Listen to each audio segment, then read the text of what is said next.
শ্ৰদ্ধাৰ শিক্ষাগুৰুবৃন্দ, আপোনালোক সকলোকে মোৰ ইউটিউব চেনেলটিলৈ স্বাগতম জনাইছোঁ।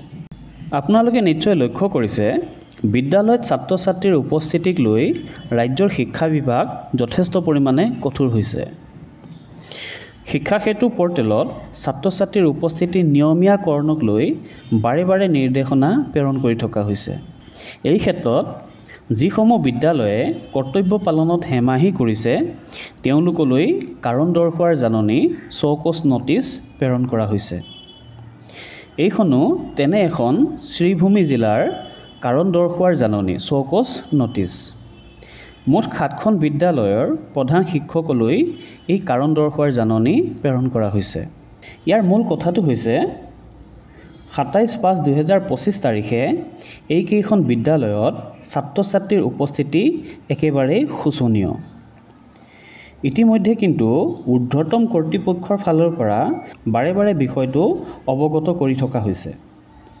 গতিকে কোৱা হৈছে, ঊৰ্ধ্বতম কৰ্তৃপক্ষক অৱজ্ঞা কৰাৰ লগতে তেওঁলোকে নিজৰ দায়িত্ব পালনত গাফিলতি কৰিছে, কিন্তু দৰমহা মাহিলী লৈ আছে।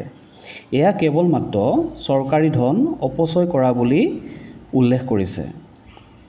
ইয়াৰ লগতে ছাত্ৰ ছাত্ৰীক গুণগত শিক্ষা প্ৰদান নকৰি শিক্ষাৰ অধিকাৰ আইন 2009 উলংঘা কৰিছে বুলি কোৱা হৈছে। যাৰ পৰিপ্ৰেক্ষিতত এই 7খন বিদ্যালয়ৰ প্ৰধান শিক্ষকলৈ কাৰণ দৰ্শোৱাৰ জাননী চৌকছ নটিছ প্ৰেৰণ কৰিছে। তেওঁলোকে 30 মে বিয়লি 3 বজাৰ ভিতৰত বিদ্যালয়ত ছাত্ৰ ছাত্ৰীৰ অনুপস্থিতিৰ কাৰণ লিখিতভাৱে জনাব লাগিব। গতিকে শ্ৰদ্ধাৰ শিক্ষাগুৰুবৃন্দ, আপোনালোকে বিদ্যালয়ত ছাত্ৰ ছাত্ৰীৰ উপস্থিতি কৰাবৰ কাৰণে যিসমূহ পদক্ষেপ গ্ৰহণ কৰে সেই সকলো পদক্ষেপ তথ্য আৰু প্ৰমাণ সহকাৰে লগত ৰাখিব। আমি জানো যে প্ৰত্যেকজন শিক্ষকেই বিদ্যালয়ত ছাত্ৰ ছাত্ৰীৰ উপস্থিতি কৰাবৰ কাৰণে যথেষ্ট কষ্ট কৰে, কিন্তু ইয়াৰ প্ৰমাণসমূহ কোনো সময়ত ৰখা নহয়।